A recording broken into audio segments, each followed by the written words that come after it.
اب سے چند برس پہلے ایک بہت بڑی تحقیق سامنے آئی ہے کہ یہ بہت سے جو ہیں افراد بوڑھے ہونے کے بعد وہ کچھ بیماریوں میں مبتلا ہو جاتے ہیں، دماغی ذہنی الزائمر ہے، جیسے حافظہ جانے لگتا ہے، الفاظ بھولنے لگتے ہیں، تو وہ کہتے ہیں کہ کیا کیا جائے کہ ان کا حافظہ نہ چلا جائے، تو کہتے ہیں کہ 60 کے بعد ایک نئی زبان سیکھنے لگے، ایک نیا علم سیکھنے لگے، آپ کا حافظہ نہیں جائے گا۔ سبحان اللہ۔ کیونکہ ہم سمجھتے ہیں کہ اب میں آہستہ آہستہ زنگ لگا، کہتے نہیں میں بہت اب میں بوڑھا ہو چکا ہوں، اب میں ختم ہو رہا ہوں، وہ ذہن پہ مسلط کر لیتے ہیں۔ اب آپ اگر یہ سائنس کی تحقیق کو دوبارہ امام صادق علیہ السلام کی ایک حدیث ہے، حدیث مفضل ابن عمر، اگر اس حدیث میں پڑھیں تو اس توحید مفضل میں مفضل ابن عمر نے روایت کی ہے کہ میں امام سے پوچھنے گیا کہ مولا یہ لوگ بڑھاپے میں بے وقوف کیوں ہو جاتے ہیں، دماغ ختم کیوں ہو جاتا ہے، حافظہ کیوں کمزور ہو جاتا ہے؟ مولا نے کہا غلط کہہ رہے، بڑھاپے میں نہ کوئی بے وقوف ہوتا ہے نہ حافظہ کمزور ہوتا ہے، لیکن دیکھنے میں آتا ہے کہ لوگ بے وقوف بھی ہو جاتے ہیں اور حافظہ کمزور ہو جاتا ہے۔ مولا نے کہا نہیں، وہ اپنے آپ کو بند کر لیتے ہیں، میں بوڑھا ہو چکا ہوں، میرا دماغ کام نہیں کر رہا،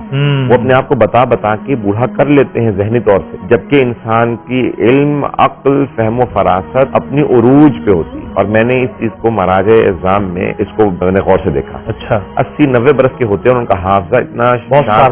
شارپ ہوتا ہے، 90-95 برس کے مرتے تقلید کو میں مقدس میں درس دے رہے تھے تو ان کو بیچ میں ٹوک کے کسی نے سوال کیا کہ آپ نے یہ جو بات کہی ہے